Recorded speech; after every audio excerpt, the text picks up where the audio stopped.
What's happening, guys? It's Friday, and we're getting the car ready to hit the track. And what I'm going to do in installments as we get things ready, I'm going to make small videos and kind of show you what I do in preparation to go to the track, when we, part of our drive, loading up, all that good stuff that I think people forget. There's actual work involved in going to the track, even for a test and tune.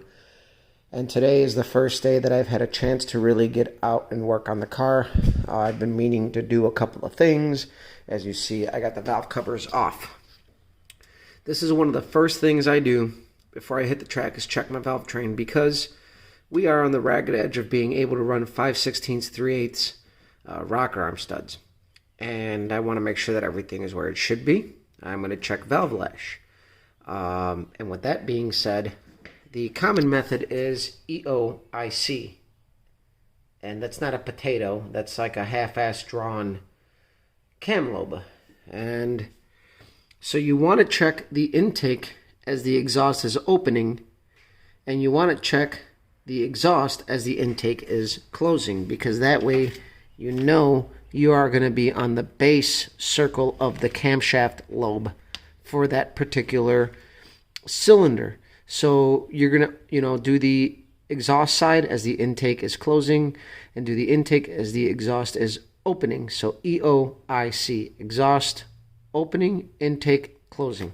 That is also applicable to your lifter preload. What most people commonly miscall, or is that the word I want to use?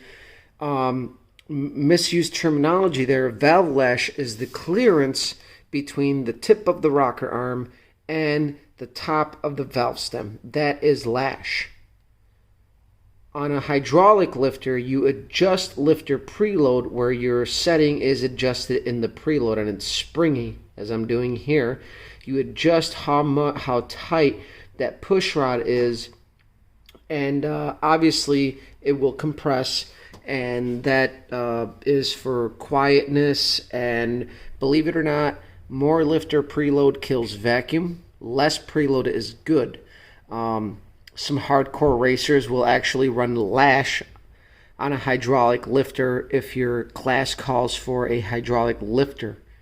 By the time everything expands, the idea is that you will have a certain amount of clearance that is desirable for performance means. The camshaft I run here is a loose lash cam that calls for 26 thousandths of valve lash. And when everything expands, some of those clearances tighten up, but you're still running a certain amount of lash between the roller tip and the valve stem. So on a hydraulic lifter, when you do preload, you're always going to be loaded. Now, there is performance to be gained in running a looser lifter preload, as I found out in the past. So there is lifters out there that are designed to be run at zero preload, and sometimes they're noisy, sometimes they're not. I ran a Lunati Voodoo cam with barely any preload. I mean, just barely a little crack, and my valve train was very quiet. Once this engine is warmed up, my valve train is very quiet, actually. It's only loud until the engine gets up to temperature and everything is expanded nice and happy. And even then, it's not very noisy at all when it's cold. It's very, very minute.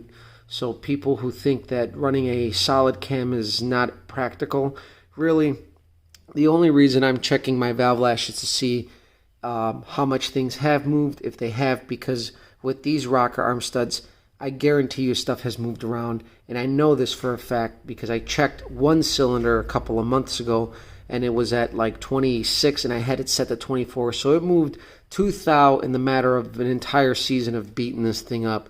And I do check it, though, between going out to the track and stuff, so every time, this is one of my rituals. So I'm going to get to it and adjust these all up, because as you can see, this is pretty straightforward procedure, and this is the first step into getting the car ready to go to the track. And one of my pre-rituals is checking stuff. And Tomorrow I'm going to take it to the shop, which I am very thankful. The people I work for allow me to bring my car into the shop occasionally. As I see fit, I ask, and usually they let me, but I don't try to take advantage of it. So I am going to get it to work tomorrow, put it up on the lift. I'm going to check all of my suspension points, pop the wheels off, check the brakes, check my control arms, check my brake lines, check my fuel lines, check for any leaks that maybe I'm not seeing yet, stuff like that. So it's always good to check your car.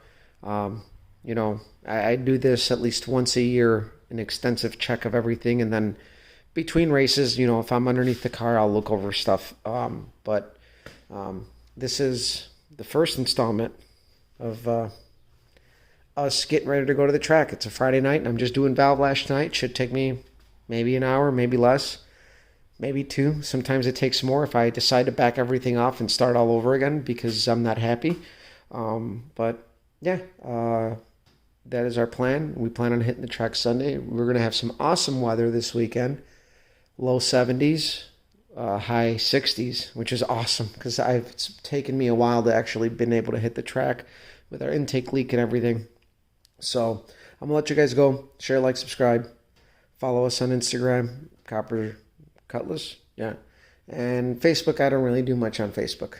But you can look up Copper's Garage. And I've posted stuff there. A lot of stuff from the last year and a half. So, all right, I'll let you guys go. Special extended episode. So, I'm inspecting the passenger side. I saw a little wear mark on the roller, much like this. You see the discoloration there. So I pulled the rocker arm off just to check the valve stem, and you can vaguely see my pattern running across. I don't know how well you're going to see it in the reflection. I'll try to get a better shot of it. Either way, you can barely see it.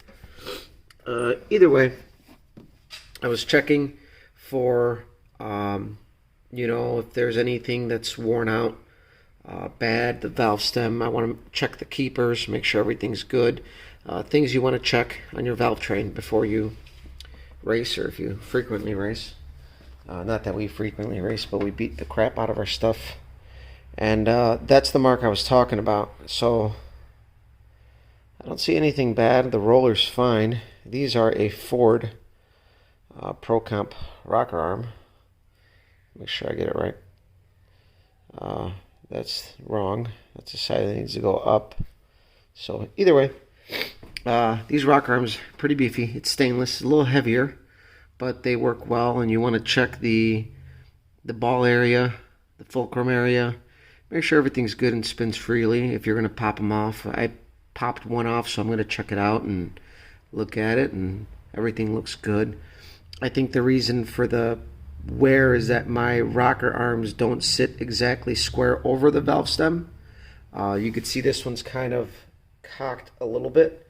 I tried aligning these, and I think it's just when they get pushed down, that's the way they want to go, and that's under load. Normally they sit like that.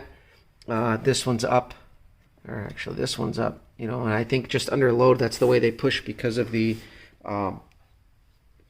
where the guide plate wants to sit. So I think the roller tips aren't exactly centered over the valve stem, and I'm getting the wear is on the inside of the tip. So, but it's good nonetheless. The valves aren't chewed up or anything. Everything's good. And at this point, I'm going to proceed to check the rest of them, which we only got a couple valves left. And I'll be done here. This was only like a half-hour check. Everything checked out pretty good. Everything only moved by about 2 thou, which this is a loose lash cam, so it puts me right at 26 thousandths. I set these at 24. They moved 2 thou over an entire season of beating the crap out of this engine. So for people that say that solid cams have to be periodically adjusted, this only moved 2 thou in an entire season of driving, which you got to at least do one oil change, right? Check them. And if you adjust them, well, then just give it a little crack and you adjust that 2 thou if you really want. So, let you guys go.